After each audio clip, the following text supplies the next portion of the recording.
Well, I'm Alberto Vargas. I'm the Associate Director of our program, and I welcome you to our weekly lecture series. It's my pleasure to introduce Professor Falina Enriquez from the Department of Anthropology. Professor Enriquez works in ethnomusicology, in cultural anthropology, and is a really good friend of the program, and we're very happy that she promoted this presentation, and she's gonna introduce our speaker today. So Falina, thank you, and welcome. Thank you, Alberto. It's also my pleasure to introduce Dr. Antonio José Bacelar da Silva. He's an assistant professor in the Center for Latin American Studies at the University of Arizona. He's also a cultural and linguistic anthropologist, and his research focuses on anti-racist activism and racial politics in contemporary Brazil. As you can see on the slide, he recently published his first book, Between Brown and Black, Anti-Racist Activism in Brazil, with Rutgers University Press. And funny enough, I met Dr. Bacelar da Silva many years ago when I was an undergraduate at the University of Arizona, and he was a relatively new graduate student. So I welcome him here today to LACIS to in part celebrate all the achievements that he's accomplished since then, many years ago.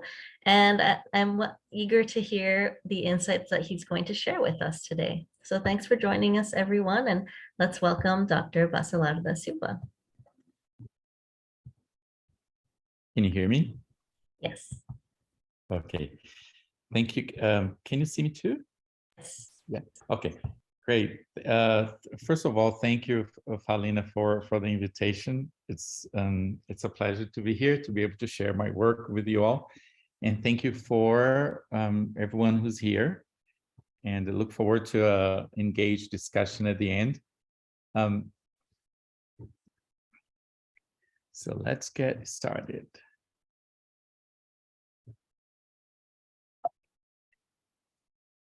Okay, so this talk tells the stories of two Afro-Brazilians, Marli and Julio, who were required as part of the federal job applications using the racial quotas for Blacks to present themselves to a verification committee, which would reveal their racial identifications. It was Marli's first time applying for the quota, and her application was approved by the committee. Before that, she held a federal job and already earned both a BA and master's degree. Yet, she never used affirmative action opportunities to advance herself in the past.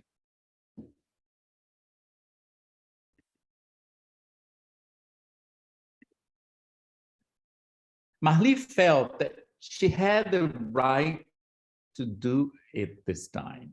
Simples assim, eu tinha direito a isso. At the time, it also occurred to her that people are often not exactly aware what it takes for them to achieve their goals, and that they have to work harder than other people just because they're Black. Só pelo fato de ser negro. At the time of our interview, Julio, that's my second person, right, interviewee, was still trying to come to terms with the process of verification, and later the discovery that his application had been rejected by the verification committee. Some of his ways of expressing his frustrations included the statement: o cara não precisa ser muito negro, né? Meio negro já é negro.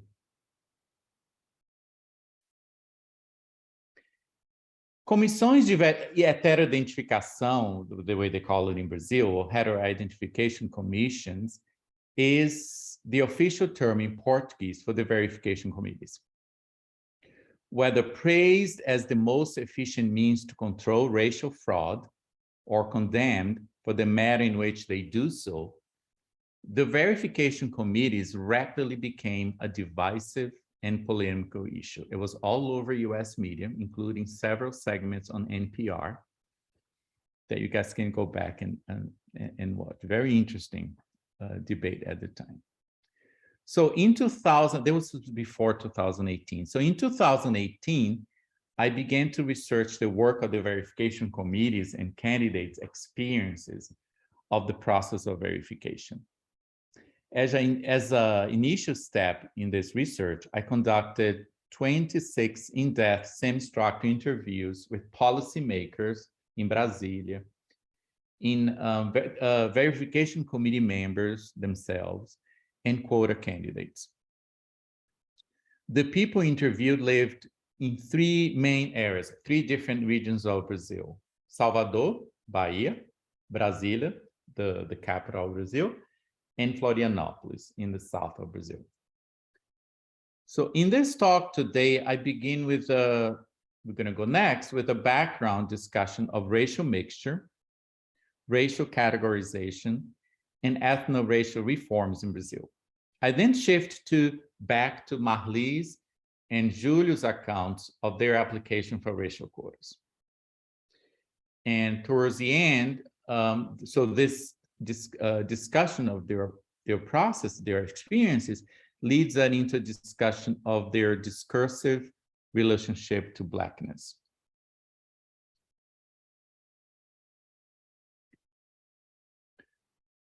At the core of Brazilian law is the notion of Brasilidade, or Brazilianness, or the idea that all Brazilians are a blend of African, European, and indigenous peoples. And then there are no racial divisions or distinct racial identities in Brazil to this day, especially now during presidential elections, right? You probably know that it's going to be October 30th is going to be the second round of presidential elections in Brazil. So Brazilian racial mix inspired various middle categories to describe those who are neither Black nor white. This is an expression that Carl Dagler used 1971. So Brazilians categorize people based mainly on what they look like or their phenotypical characteristics like hair texture, lip shape, skin colors. As the ideal of racial whitening is spread popularly and widely in Brazil, color became the form of that prejudice and discrimination, the form that prejudice and discrimination takes among Brazilians. So distinctions among people in Brazil are between lighter or darker, with a tendency to value white or light color and dispraise dark color or Black. Thus, despite widespread race mixing among Brazilians, race is an important indicator of privilege, with brancos, whites, at the top, morenos or pardos, brown or mixed race people in the middle, and pretos or negros, Blacks, at the bottom. The greater opportunity for social mobility of the middle category, pardo, which is one of our key points in this talk, brown or mixed race, which Dagler described as escape hatch for Blacks, has also encouraged them to dissociate themselves from Blacks. Escape hatch was like brown people, mixed race people in Brazil escaped Blackness toward whiteness because they weren't viewed as Black, right?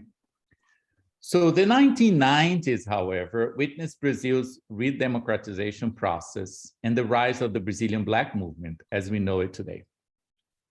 For the past few decades, Brazilian Black activists have worked to expose the country's stark racial inequalities behind the thesis of racial democracy.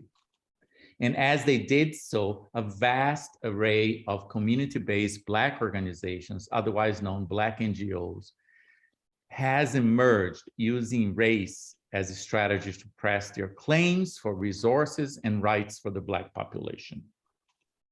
As Ivani dos Santos, from Associação Brasileira de Pesquisadores Negros, recently noted, porque era fator de desmerecimento, she's talking about the past here, porque era fator de desmerecimento você dizer a cor.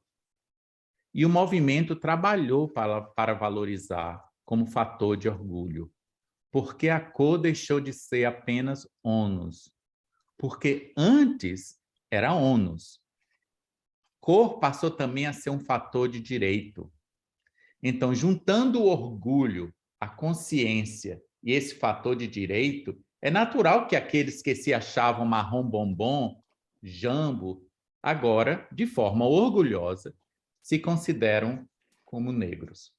This is really relevant for what we're going to be discussing toward the end, right? So given the socioeconomic disparities associated with color race among Brazilians, it's not surprising that affirmative action became the standard framework to fight inequalities in Brazil. During the first 2 decades of 2000, in concerted efforts with local and transnational mobilizations against structural racism, the Brazilian government enacted sweeping affirmative action laws and policies in prestigious public universities and civil service. These included the 2003 law mandating teaching of Afro-Brazilian history and culture in curriculums in schools all over the country, the 2012 law establishing racial quotas in public universities, the 2014 law of racial quotas in civil service, like public service, public jobs, and in 2018, an ordinance, number 4, regulating the verification of self-identification of candidates applying for quotas. And this is our main topic today.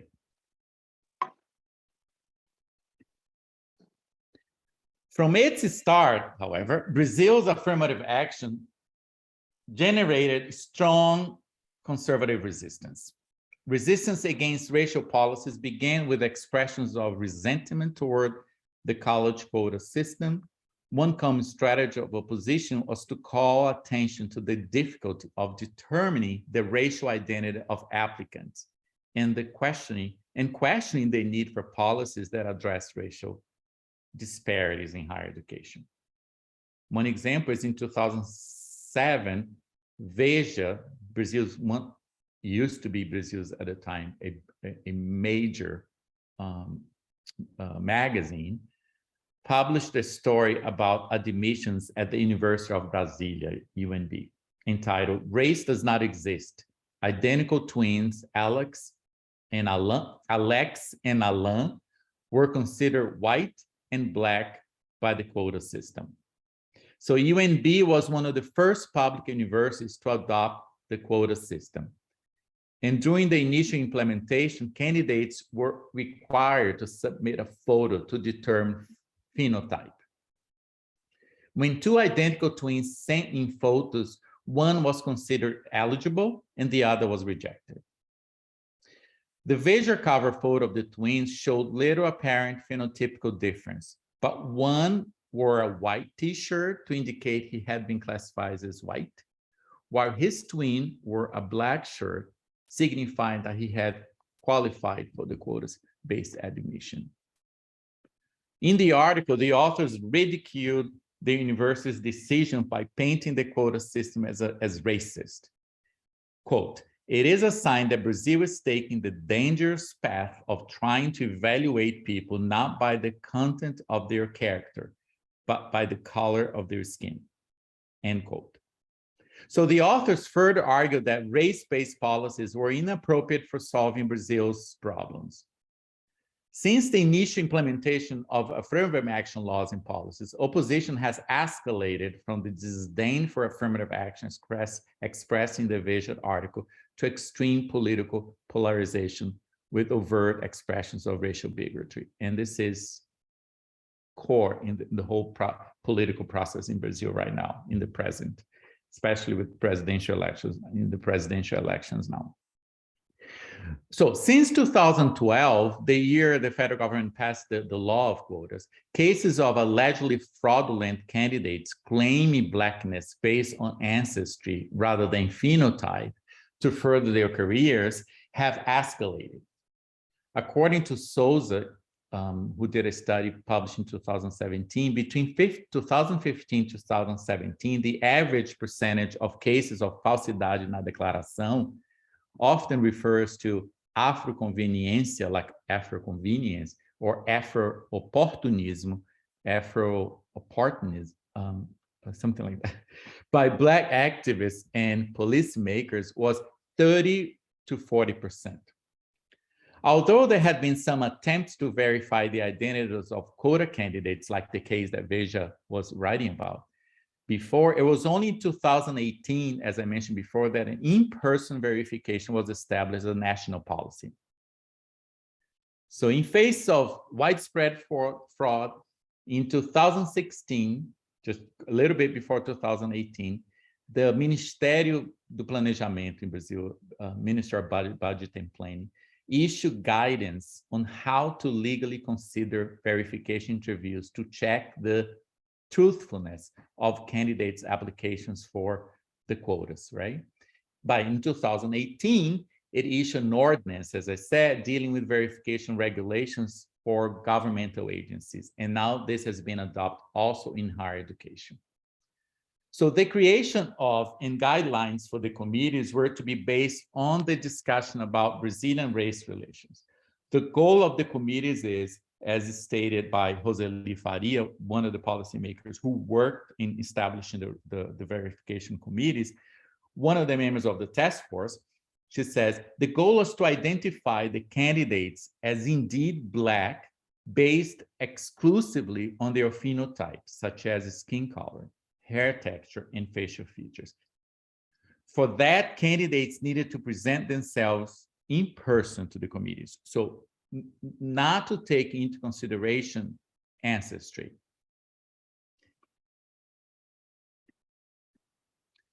So take an Althusserian perspective on ideology and ideological subjection as concepts of analysis, I explore the stories of Marli and Júlio. So we're coming back to Marli and Júlio, in which they talk about their application for quotas and the verification experience.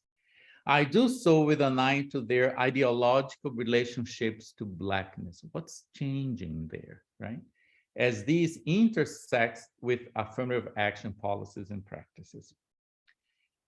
Although Marli's application for the quota system was accepted, the process for her was anything but easy.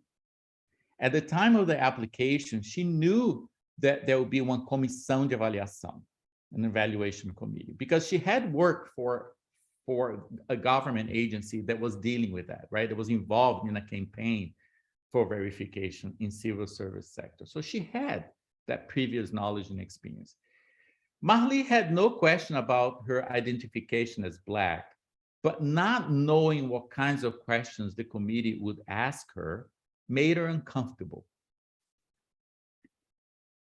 É sentimento meio esquisito de ser avaliado por isto.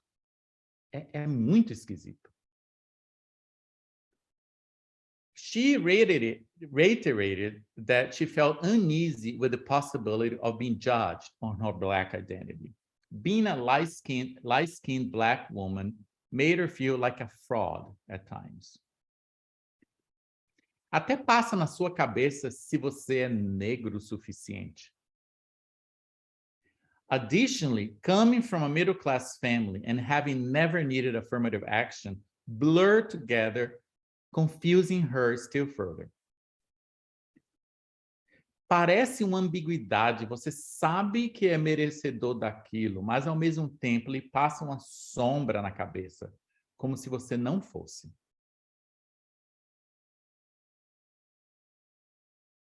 She had no question about being Black, but she was not sure about the fairness of applying for the quota system.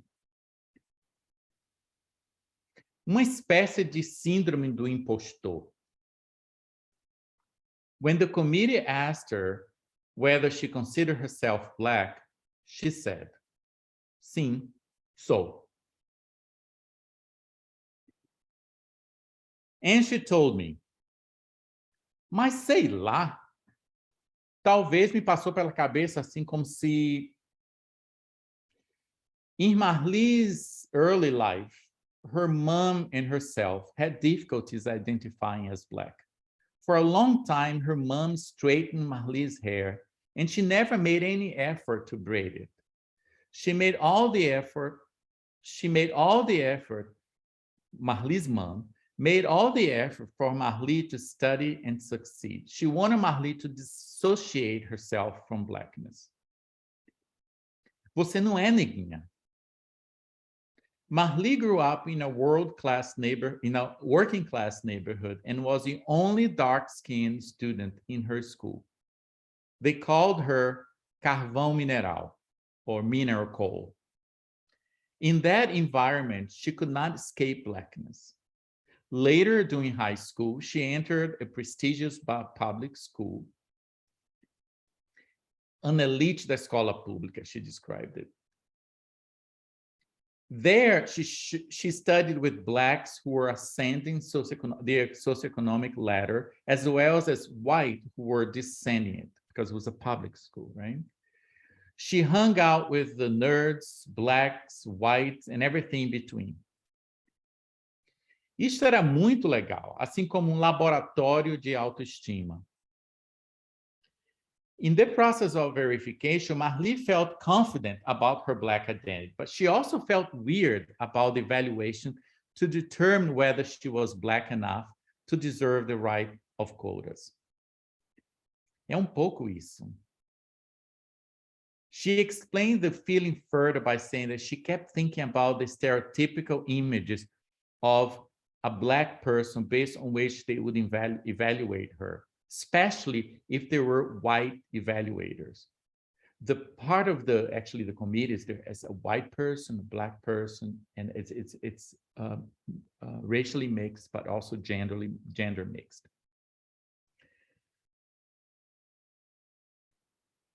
The images of the Black women of samba schools in Rio de Janeiro haunted her, all due to popular and pervasive stereotypes of Black people, she thought.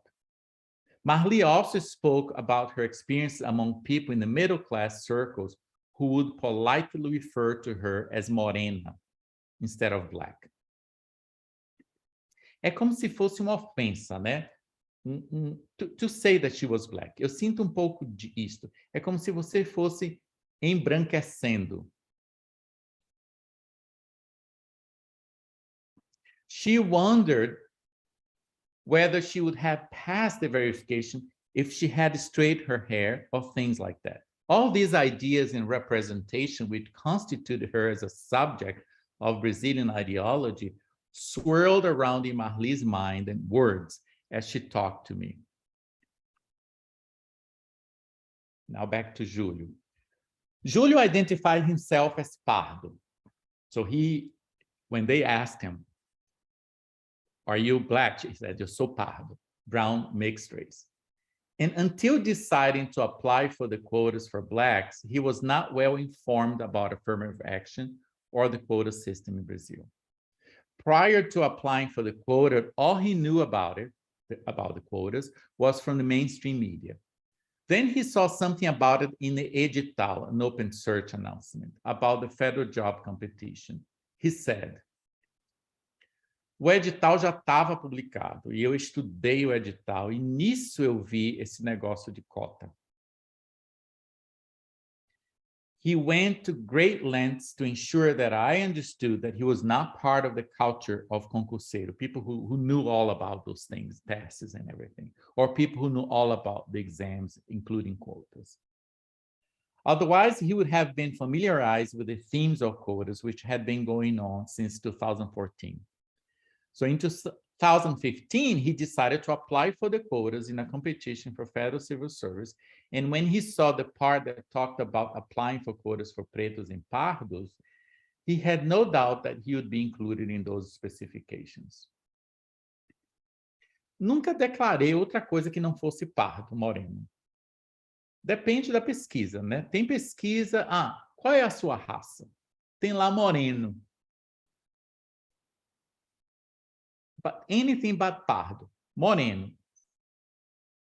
Depending on the, so that's what he said, right?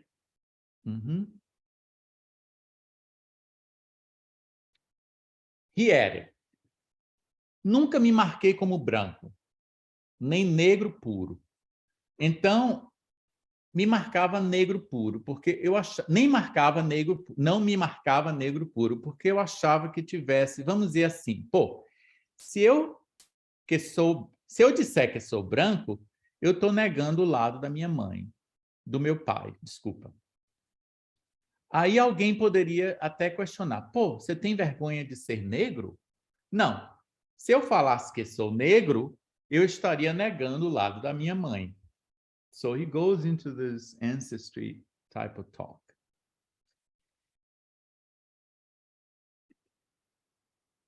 After trying very hard to explain his choice again, Julio summed up by saying that if the option on a form were pardo, he would pick pardo.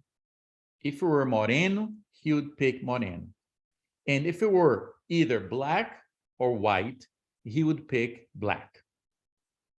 According to his interpretation, o cara não precisa ser muito negro, né? Meio negro já é negro, as I quoted before, right? As was common among candidates who had their application for quotas rejected, Julio told him that he had enough documentation, such as pictures of different generations of his family, to prove his black origin. Eu tenho foto da família, meu pai, minha avó, todos negros. Talking about his experience during the verification interview, Julio said he was surprised with how quickly the whole process went. With hindsight, it bothered him that they did not have more questions for him beyond asking whether he identified as black or brown. At the time of the interview, and until he found out that his application had been rejected, he felt that his rationale for applying for the quotas as pardo was vindicated by how fast things went.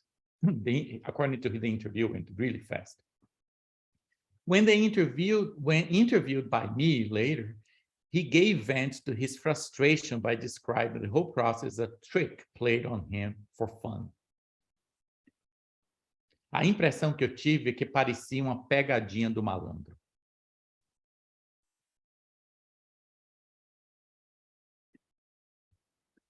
Julio decided to apply against the committee, to appeal against the committee's decision. Não sei dizer sinceramente o que aconteceu, como chegaram à conclusão, mas é que não se buscou a verdade. Isso eu garanto a você. Julio told me that in his appeal, he had included several documents that attested to his race. Convinced that the committee's decision was unfair, he added, eles olham para você e dizem, pelo fenótipo, não é pela história. E você tem pai negro, ou mãe branca, entendeu? Eles olham. Julio preferred that the committee had asked him why he identified as black, because he would just say, porque eu tenho pai negro. He added that during his life, people had referred to him as branco, and every time that occurred, he would respond by saying that he was not white, that he was pardo. Julio brought forward ideas and representations that were not without resemblance to the ones that Marli engaged in. In Ideology of the State, Louis Althusser explained at length a process characteristic of everyday life, which he named ideological recognition. According to Althusser, concrete persons are, quote, concrete persons are always already subject of ideology. Every person is distinguishable and irreplaceable as subjects of ideology within particular social formations, whether religious, political, racial, for that matter. So Althusser's work on ideology have substantial importance for the issues of racial quotas in Brazil. Althusser defines ideology as a system of ideas and the representations which dominate the mind of a man and or a social group. This is his work from 1971. These ideas and representations mold people's relationships with their everyday conditions of existence. People act, quote, according to his ideas, end quote. So thus, these ideas and representations have concrete existence in the many ways people carry their daily lives and are thus key paths in the formation of social relations, including racial relations. Explaining the conditions in which ideological recognitions take place, Althusser states that, open quote, all ideology hails or interpolates concrete individuals as concrete subjects, end quote. Althusser defines interpolation as the operation through which ideology transforms concrete individuals into concrete subjects of some sort. This casts a bright light on the power of racial ideologies to transform concrete individuals into racial subjects based on their morphology and ancestry. So central to my understanding of quota candidates' participation in the verification committee is Althusser's discussion of ideological constraints in pre-appointment. Quote, ideological constraints and pre-appointment, end quote, in which he notes that, open quote, an individual is always already a subject, even before he's born, end quote, simply because of the ideological configurations into which he comes to exist. It is thus extremely difficult, if not impossible, in Brazilian racial ideology to choose one's race outside of the limits of morphology and context. But Julio was using ancestry, right? So as Hani Lopes affirms, open quote, choices regarding racial identities are exercised not by free agents or autonomous actors, but by people who are compromised and constrained by the social context. In Brazil, people's morphology and racial meanings have a close, stable relationship. The use of tropes of ancestry to define one's race is seriously impeded. Racial categorization becomes closed or deaf to discourse of ancestry. And this is what the argument for the verification committees the way they are. With this discussion in mind, we can try to make sense of the words of Marli and Julio. Starting with the case of Marli, her position placed in Brazilian society matches those of other people I interviewed whose application for quotas had been approved by the verification committees. Positions in places which reflect, to a large extent, the darker tone of her skin. Marli told me about being called carvão mineral, as I said before, mineral coal, by her classmates in school in reference to her skin. This highlights the importance that Brazilians give to the question of race and color and the widespread pejorative attitudes and insulting remarks toward dark-skinned Afro-Brazilians. In her classmates' ideological insinuations, Marli became a subject of color, a Black girl. More important for the present discussion, however, is that in spite of the fact that her application for racial quotas for Blacks was approved, Marli's account describes someone whose racial identity is often affected by a form of anxiety, tension associated with the identity of racial mixture in Brazil, and particularly the whitening ideal and the possibility for some Brazilian Blacks to escape Blackness. For Marli, she's not a Black person, pure and simple. but one that is constantly hailed by the Brazilian mixed racial ideology in its obsessive concern with Blackness. Racial mixture and the whitening ideal. Several instances of this emerge in her narrative. One example was her mom, as I quoted before, and her daily struggle with the possibility to escape Blackness. She heard often, as I said, you saw before, você não é neguinha.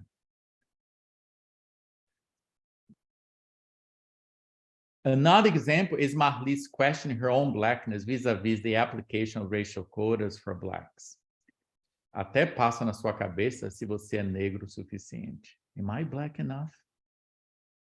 In admitting that, Marli shared with me an instance of being summoned as a racial subject constituted by the Black Brazilian racial ideology. Julio was not the only person I interviewed who identified as pardo or light-skinned Afro-Brazilian. His participation in the application for quotas for Blacks is consistent with other cases. Thus, there are various cultural aspects relevant to Julio's case. And there we go. One way to look at it is as wrongful or criminal deception. Julio is using the jeitinho brasileiro, intended to result in personal gain. Another way to look at it is it's a form of anti-blackness, which fails to recognize the structural problem affecting Black people in Brazil and appropriate their rights. I myself really struggled. It took me a long time to write this chapter of the book. Without dismissing these analytical standpoints, I went back and forth. It was tough.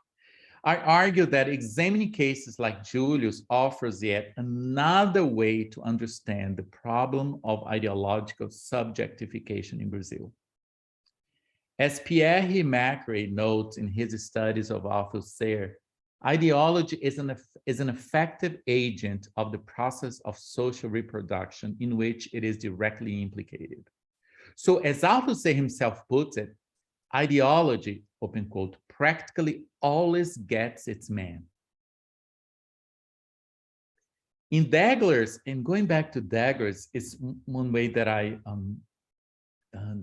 kept thinking about. In Dagler's important exposition of the racial dynamics in Brazil, he used the metaphor, as I said before, escape hatch, right?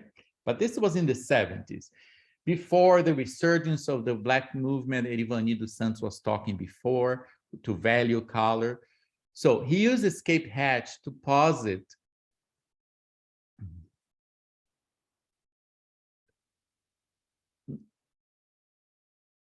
the existence of a way. Okay, so he used escape hatch to explain the existence of a way out for upward social mobility for Brazilians whose intermediate pardo category allows them to occupy a social position between whites and Blacks. What strikes me, when I was struck me in Dagler's exposition, is how it underscores the nature of the ideology of race in Brazil that gets its man, using Althusser's expression, right? Dagler was an astute observer of Brazilian race relations. He only focused, however, on one direction of the escape from Blackness toward whiteness. As seen above, Marli struggled with this. Dagler's focus on one direction obviously reflects the context proper to the situation that he studied. Now, my question then was, could there be a double effect of the escape hatch if social mobility is now, in the era of affirmative action, also contingent on the policies and practices of affirmative action for Blacks? Social mobility, what I'm trying to say is social mobility going in the other direction toward Blackness. So a central premise of my analysis in the book is that the possibility of racial mobility in the attempt to improve their lives can happen not just in the directions of the benefits that accrue from whiteness, but also in the direction of benefits that accrue from Blackness, thus from brown to Black. As Brazil takes its sharp turn yet toward positive action for social advancement of Brazilian Blacks, it is not surprising that Júlio felt impelled to shift from seeing himself as brown to seeing himself as Black in order to enjoy some privilege of being Black.